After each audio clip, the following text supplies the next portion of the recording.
السلام علیکم، healthy home with Noreen میں خوش آمدید۔ کیسے ہیں آپ سب؟ امید ہے آپ سب خیریت سے ہوں گے جی۔ آج میں آپ سے شیئر کر رہی ہوں اپنی دوپہر کی روٹین، ٹھیک ہے، اور ساتھ میں آپ کو ایک آدھ ٹپس بھی دوں گی اور ساتھ میں ایک اچھی سی ریمیڈی بتاؤں گی سردیوں کے لحاظ سے، جو ہوگی وائٹننگ کے لیے بھی، اور ساتھ میں جو ہاتھوں پاؤں پہ اور منہ پہ جو ہے خشکی آ جاتی ہے چہرے پہ، اس کے لیے بہت ہی بہترین۔ میں تو تقریباً 15 سے 16 سال سے یہی یوز کر رہی ہوں اور یہی اپنی جو ہے سردیوں میں جیسے ہی نومبر آتا ہے تو میں بنا لیتی ہوں، اور ہر مہینے کے حساب سے مطلب 20-25 دن کے بعد نا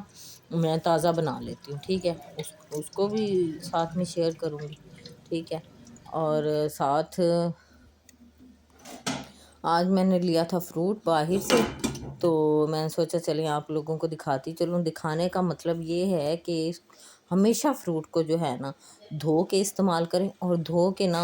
کسی بھی ٹوکری وغیرہ میں کسی بھی چیز میں ڈال کے آپ رکھ دیں، اور اوپر سے کبھی بھی کھلا نہ رکھیں اس کو۔ جیسے ہی آپ دھوئیں اس کے نیچے پلیٹ رکھ دیں تاکہ پانی جو ہے پلیٹ کے اندر جاتا رہے، اور ٹوکری میں ضرور رکھیں کیونکہ سوراخوں سے جو ہے پانی نکل جائے گا اور جو فروٹ ہے وہ صاف ستھرا ہو جائے گا۔ اس کے بعد میں نے کیا کیا، ایک شوپر نیچے رکھا ٹوکری میں، اور ایک جو ہے ٹوکری میں ڈال کے سارے فروٹ، اور اوپر سے ایک شوپر اوپر سے ڈھک دیا۔ رومال بھی ویسے ڈھک سکتے ہیں، لیکن شوپر ڈھکنے کا مطلب یہ بچوں کو نظر نہیں آ رہا ہوتا رومال میں نا، تو بچے اس کی طرف دیکھتے بھی نہیں ہیں اور نہ کھاتے ہیں۔ جیسے ہی شوپر ڈھکتے ہیں تو اس میں جو ہے بچوں کو نظر آ رہا ہوتا ہے۔ جیسے ہی بچے مطلب اسکول سے آتے ہیں دیکھتے ہیں تو وہ ایک ایک لیتے ہیں اور کھاتے ہیں اور انجوائے کرتے ہیں جیسے بچوں کو ضرورت ہو۔ اب بیٹی نے جو ہے فروٹ چاٹ بنا کے کھا لیا، تو وہ چیزیں مکس کر کے چاٹ مسالہ ڈال کے شہد ڈال کے کہتی ہے مما میں نے کھایا، مجھے بہت ہی مزہ آیا۔ اور جو چھوٹی بیٹی ہے میری، وہ فروٹ جو ہے ویسے ہی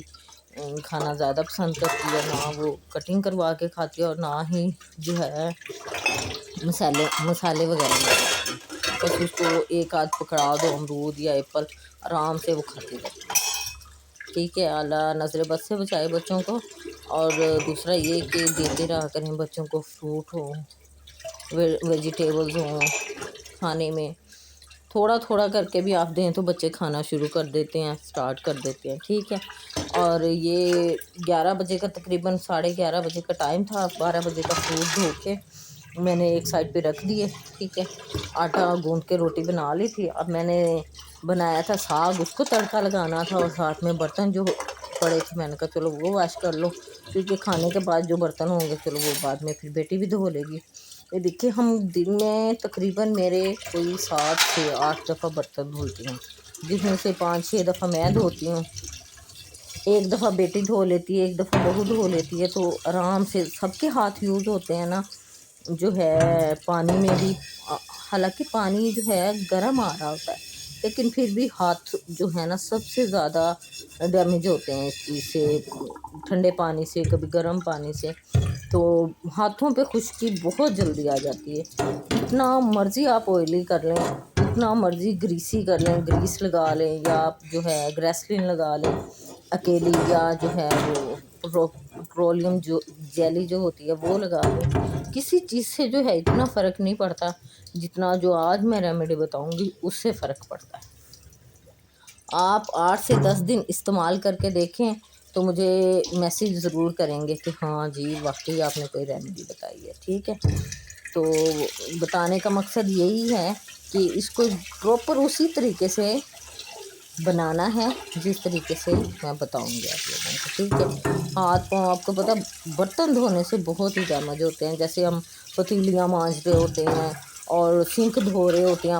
سنک کتنا آئلی ہو جاتا ہے، ایک دفعہ کے برتن دھونے سے سنک آئلی ہو جاتا ہے۔ اور امیوں کے علاوہ میرا نہیں خیال کوئی بیٹی بہو جو ہے سنک کو صاف کرتی ہوگی، بھائی میری تو نہیں کرتی، نہ بیٹی کرتی ہے نہ بہو کرتی ہے، مجھے خود ہی کرنا پڑتا ہے، ٹھیک ہے۔ اور ہاں برتن ضرور دھو دیتی ہیں ایک آدھ دفعہ،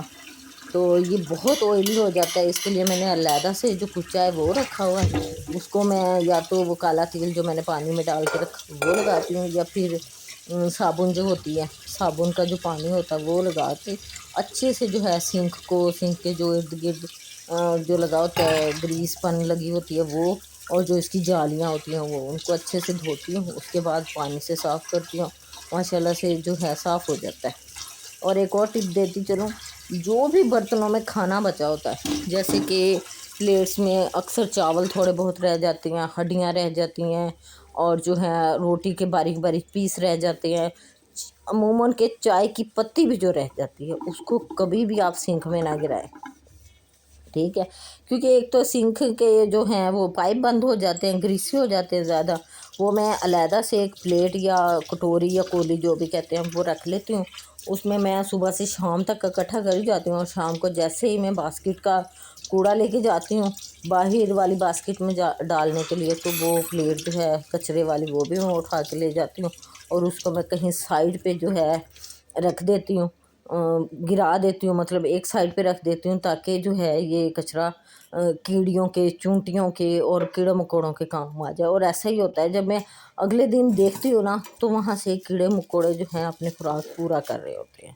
ٹھیک ہے؟ یہ ایک چھوٹی سی ٹپ، رزق کو ضائع مت کریں۔ اور اب آ جاتی ہیں ساگ کی طرف۔ ساگ میں نے بنایا تھا رات کو، کل صبح سے میں نے پکنے کے لیے رکھا، اور شام کو جو ہے وہ میں نے پکا لیا تھا، پھر اس کو جو گھوٹنا شوٹنا ہوتا ہے وہ سب کر لیا تھا، مطلب کہ میں نے گرم کر کے بنا کے رکھ لیا تھا، لیکن میرے میں اتنی ہمت بھی نہیں تھی کہ میں اس کو تڑکا لگا لوں۔ تو صبح پھر میں اٹھی ہوں، کچھ میں نے صبح کو جو ہے ہلکا سا تڑکا لگا لیا تھا، کیونکہ صبح کو جو ہے بچے زیادہ تر بلائی ڈال کے یا مکھن ڈال کے کھا رہے ہوتے ہیں۔ دوپہر میں پھر میں نے سوچا چلیں دیسی گھی ڈال کے اس کو تڑکا لگاتے ہیں۔ دیسی گھی جو ہے وہ میں گھر پہ بناتی ہوں۔ دیسی گھی بنانے کا بھی آپ لوگوں کو میں طریقہ ضرور بتاؤں گی کسی آنے والی ویڈیو میں، اور یہ بھی تقریباً میں 15 سے 20 سال سے جو ہے گھر پہ ہی بناتی تھی۔ درمیان میں تھوڑا سا رک گئی تھی کیونکہ دودھ جو ہے ہمارا کافی پتلا آنے لگ گیا تھا، تو اس پہ پھر بلائی اتنی زیادہ نہیں آتی تھی۔ ادروائز یہ ہے کہ میں گھی یا مکھن وہ بھی گھر پہ ہی بناتی ہوں، خاص طور پہ سردیوں میں، کیونکہ سردیوں میں مکھن کی یا گھی کی بہت ضرورت پڑتی ہے، خاص طور پہ جو ہے ساگ کے لیے۔ ساگ کے علاوہ بھی میتھی میں، پالک میں، جو سوکھی ہم سبزی بناتے ہیں جیسے آلو گوبھی کا سالن ہو گیا، اس میں مکھن بہت ہی زبردست اور لذیذ لگتا ہے، ٹھیک ہے؟ آئل کو جو ہے، آئل نہیں سوری، یہ جو دیسی گھی ہے اس کو کریں آپ لوگ گرم، اور زیادہ تیز گرم نہیں کرنا، ہلکا سا جب دیکھیں یہ مطلب کہ نرم ہو گیا ہے اور گرم ہو گیا ہلکا سا، تو اس میں لہسن کوٹ کے ہلکا ہلکا سا کوٹ کے وہ ڈال دیں۔ اس کے بعد جو ہے 3 سے 4 ہری مرچیں جو ہیں وہ کاٹ کے ڈال دیں۔ بس باقی جو چیزیں ہوتی ہیں وہ میں نے ڈالی ہوتی ہیں ساگ کے اندر ہی، میں سارا کچھ ڈالتی ہوں۔ ساگ کی ریسیپی پھر کسی جو ہے پروگرام میں آپ لوگوں کو ضرور بتاؤں گی جس طریقے سے میں بناتی ہوں۔ تو یہ سبز مرچیں میں نے کینچی سے کاٹی اور کاٹ کے جو ہے لہسن میں شامل کر لی۔ اس کے بعد جو ہے میں نے گھی میں فرائی کر لیا، ان کو اچھے سے فرائی کر لینا ہے، جیسے ہی ہلکا ہلکا سا براؤن پن آنے لگے اور جو ہے خوشبو آنے لگی آپ کو لہسن کی اور سبز مرچوں کی، ٹھیک ہے؟ تو اس میں جو ہے ہم ساگ ڈال دیں گے جتنا ہمیں چاہیے، جتنا کہ ہم دوپہر کو استعمال کر سکے۔ تو ساگ جو ہے نا ہمیشہ گرم اس کو مطلب کہ فوراً سے تڑکا لگائیں، باسی تڑکے والا ساگ کبھی بھی نہیں کھانا چاہیے، نہ ہی وہ اتنا ٹیسٹی لگتا ہے۔ پکا کے رکھ لیں آپ، جتنے مرضی دنوں کا فریز کر کے رکھ لیں، پکا کے رکھ لیں، لیکن جب کھانا ہو تڑکا فوراً سے لگائے۔ اور جتنے لوگوں کے لیے چاہیے، اب میں نے 3 لوگوں کے لیے بنایا تھا دیسی گھی والا، کیونکہ 2 سے 3 لوگ جو ہیں وہ صرف دیسی گھی کھاتے ہیں، تو میں نے 2-3 لوگوں کے لیے بنایا دیسی گھی والے تڑکے والا، اور باقیوں کے لیے پھر میں نے سادہ جو گھی ڈال کے ہلکا سا گھی ڈال کے وہ رکھ دیا تھا، کیونکہ اس میں جو ہے بچے بلائی وغیرہ ڈال کے بھی کھا لیتے ہیں، ٹھیک ہے؟ یہ ہو گیا ساگ کی ریسیپی۔ اور یہ ساگ جیسے بڑی دیگچی میں بنایا تھا، بس اس میں سے میں نے 2 سے 3 کٹوری جو ہے ساگ لیا، اس کو میں نے تڑکا لگا لیا، اور باقی کا جو ساگ تھا اس کو میں نے جو ہے سادے والے گھی سے ہلکا سا تڑکا لگا لیا، کہ کسی نے بلائی ڈالنی ہے تو بلائی ڈال کے کھا لے، ورنہ ایسے بھی کھا سکتے ہیں جن کو ایسے پسند، کیونکہ رانا صاحب تو نہ بلائی والا کھاتے ہیں نہ دیسی گھی والا کھاتے ہیں، وہ تو بالکل ہی سادہ ساگ کھاتے ہیں، اور وہ بھی بس زیادہ سے زیادہ 2 ٹائم، مطلب ایک ہی دن لگا لیں 2 ٹائم صرف کھاتے ہیں، صبح کو کھا لیا تو پھر دوپہر کو، اس کے بعد وہ دوبارہ ساگ نہیں کھاتے۔ ہم جو ہیں ہم مجھے اور بچوں کو تو ساگ اتنا پسند ہے کہ ہم 2 سے 3 دن بھی کھاتے رہتے ہیں۔ اچھا ساتھ ہی چائے کا ٹائم ہونے والا تھا اور گیس ہو گئی تھی ختم۔ میں نے پھر یہ سولر والا جو چولہا ہے، ابھی دوپہر کا ٹائم تھا، 1 سے 1:30 بج رہا تھا، تو میں نے ساتھ ہی چائے بھی پکنے کے لیے رکھ دی کہ اب بچے بھی آنے والے ہیں اور رانا صاحب بھی آ گئے تھے بلکہ، تو کھانے کے بعد جو ہے چائے پئیں گے۔ اور ساتھ جو ہیں آپ کو وہ والی ریمیڈی بتاتی ہوں جس کا میں آپ لوگوں سے ذکر کر رہی تھی۔ سردیوں میں اس کو بنائیں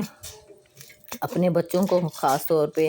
جب میرے بچے چھوٹے ہوتے تھے نا، تو میں یہ ریمیڈی بنا کے ان کے چہرے پہ، ہاتھوں پہ صبح صبح جب وہ اسکول جاتے تھے تو لگا دیتی ہوتی تھی۔ تقریباً 10 سے 15 دن کے بعد ان کا رزلٹ یہ نکلتا تھا کہ بچے، خاص طور پہ عورتیں جو ہیں، لڑکیاں مجھ سے پوچھتی ہوتی تھی آپ بچوں کے چہرے پہ کیا لگاتی ہیں،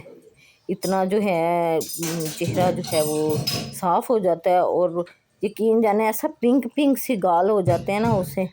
کہ دیکھتے رہ جاتے ہیں لوگ۔ یہ تقریباً میں پچھلے 2 سال سے نہیں بنا پا رہی تھی،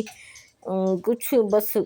مجھے سمجھ نہیں آ رہا کہ کیوں نہیں بنا پا رہی تھی۔ چلیں میں آپ لوگوں کو اس کے جو ہے وہ چیزیں بتاتی ہوں کہ کیا کیا لینا ہے۔ ایک گریسلین کی شیشی لینی ہے، جیسے کہ یہ میں نے لی ہوئی ہے، اور آپ اس کو تازہ 15 دن کے بعد یا 20 دن کے بعد تازہ بنا سکتے ہیں، زیادہ سارا بنا کے نہیں رکھنا چاہیے، ٹھیک ہے۔ اب جیسے میں نے یہ چیزیں جو ہیں وہ لے لی تھی، بڑے والی جار جو ہے وہ میں نے لے لیا تھا گلاب کے ارگ کا۔ گریسلین میں بس اتنا منگوا لیتی ہوں اور 10 سے 15 دن کا یہ میرے لیے بن جاتا ہے، میں اور بچیاں آرام سے یوز کر سکتے ہیں اس کو 10 سے 15 دن۔ گریسلین کی ایک پوری شیشی لینی ہے، اس کو جو ہے آپ کسی بھی برتن میں ساری شفٹ کر دیں، اور جتنی گریسلین ہوگی اتنا ہی اس میں جو ہے آپ نے گلاب کا ارگ ڈالنا ہے۔ گلاب کا ارگ ڈال کے اس کو اچھے سے شیشی کو ہلائیں، ہلا کے جو ہے اسی گریسلین میں یہ بھی شامل کر دیں۔ اس کو اچھے سے شامل کر کے اس کے بعد جو ہے جو آپ نے لیمن، ایک لیمن لینا ہے، لیمن کو کاٹ کے اس کا جو ہے ایک لیمن کا جوس اس میں ڈال لیں، جتنی یہ ہے نا لیکوڈ ہے گریسلین کا اور گلاب کے ارگ کا، اس میں صرف ایک لیمن کافی ہو جائے گا۔ اور اگر لیمن کا اندازہ نہ ہو سکے تو پھر آپ ایسا کریں کہ ایک صرف چمچ جو ہے یہ ارگ ڈال لیں لیمن کا، ٹھیک ہے، لیمن کا جوس ڈال لیں۔ یہ میں نے تو ایسے ہی نچوڑ لیا نا اس میں لیمن، لیکن اگر آپ کے پاس لیمن نہیں ہے، لیمن کا جوس پڑا ہوا ہے، کیونکہ فریز کر کے رکھ لیتے ہیں یا کیوب بنا کے رکھ لیتے ہیں، تو آپ آدھی کیوب جو ہے یا کہ 1 چمچ وہ اس میں ڈال لیں لیمن کے جوس کا، ٹھیک ہے، یہ بن جائے گا۔ اس کے بعد اس کو اچھا سا مکس کریں، اچھا سا مکس کر کے اس کو کسی ایسی شیشی میں ڈال لیں جس میں سے تھوڑا سا لیکوڈ نکلتا رہے، مطلب ایک دم سے نہ ہاتھ پہ گرے اور ایک دم سے جو ہے وہ ضائع نہ ہو۔ ایسے قطروں والی شیشی میں ڈالیں جس میں سے بس 10 ڈراپ جو ہیں وہ آپ کے ہاتھ پہ گریں، اور اس کو ہاتھ پہ مل لیں، پھر 5-6 ڈراپ ڈالیں ہاتھ پہ اور وہ منہ پہ مل لیں، اور پھر اسی طرح پاؤں پہ لگا کے سوکس وغیرہ پہن لیں، ٹھیک ہے۔ یہ میرے پاس شیشی پڑی ہوئی تھی، میں نے صاف کر کے دھو کے رکھی ہوئی تھی کہ میں اس میں جو ہے یہ لیکوڈ بناؤں گی، کیونکہ اس کا جو ڈھکن ہے نا اس میں سوراخ ہے، اور اس ڈھکن کے سوراخ کی وجہ سے نا اس میں سے بہت کم جو ہے وہ نکلے گا، جیسے ڈراپ کی صورت میں، اور وہ ایزیلی بچے بھی لگا سکتے ہیں اور بڑے بھی لگا سکتے ہیں، ٹھیک ہے۔ جب بھی آپ برتن دھوئیں، جب بھی آپ جو ہے کپڑے دھوئیں، اس سے پہلے بھی اس کو لگا لیں، اور اس کے بعد بھی جیسے ہی ہاتھ دھو کے فارغ ہو، آپ کو لگے کہ ہاتھوں پہ خشکی آ رہی ہے، اور نہ بھی لگے، کیونکہ اس کو لگانے کے بعد خشکی آتی بھی نہیں ہے ہاتھوں پہ، تو آرام سے جو ہے اس کے 10 سے 12 قطرے اپنے ہاتھ پہ گرائیں، اور اس کو اچھے سے جو ہے ہاتھوں پہ، ہاتھوں کی لکیروں پہ اچھے سے جو ہے اس کو مل لیں۔ آپ 2-3 دن میں اس کا رزلٹ دیکھیں گے۔ میں دیکھیں اب پچھلے تقریباً اکتوبر سے جو ہے نا وہ ویزلین یوز کر رہی تھی، یا کہ اور کوئی جیسی ہوتی ہیں ویزلین کے علاوہ ویزلین جیسی کریمز وہ یوز کر رہی تھی، لیکن اس سے میرے ہاتھوں کو کوئی فرق نہیں پڑ رہا تھا، بلیکنس بھی آتی جا رہی تھی، برتن ظاہر بار بار دھونے پڑتے ہیں، اور جو ہے پانی کا کوئی وہ نہیں ہوتا، کبھی ٹھنڈا آ رہا ہوتا کبھی گرم آ رہا ہوتا، اس کی وجہ سے ہاتھ بہت ڈیمیج ہوتے ہیں، اور اتنے ہاتھ جو ہیں سخت ہو جاتے ہیں اور اتنے خشک ہو جاتے ہیں نا کہ دیکھنے میں خود کو بھی عجیب سے لگ رہے ہوتے ہیں۔ تو پھر میں نے اب تنگ آ کر جو ہے وہ یہی منگوایا کہ میں یہی یوز کرتی ہوں، جو میں کافی عرصے سے چھوڑ چکی تھی۔ تو میں نے وہی گیسلین اور گلاب کا ارک منگایا، لیمن گھر پہ موجود تھے تو میں نے بنایا اور میں نے لگایا۔ دیکھیں ایک دفعہ کے لگانے سے ہی ہاتھ جو ہیں سافٹ بھی ہو گئے ہیں اور چمک بھی آنے لگ گئی، اور جیسے آپ اس کو 8 سے 10 دن یوز کریں گے اس کے بعد جو ہے وائٹننگ بھی ویسے ہی ہاتھوں پہ آ جائے گی، وائٹ بھی ہاتھ ہوتے جائیں گے، اور جو ہے یہ خشکی جو ہاتھوں پہ آ جاتی ہے جس سے ناخن کے ارد گرد جو ہے پھٹنے لگ جاتی ہے جلد، اور پاؤں کی ایڑیاں پھٹنے لگ جاتی ہیں، پاؤں کی جلد جو خشک ہو جاتی ہے وہ ٹھیک ہو جائے گی۔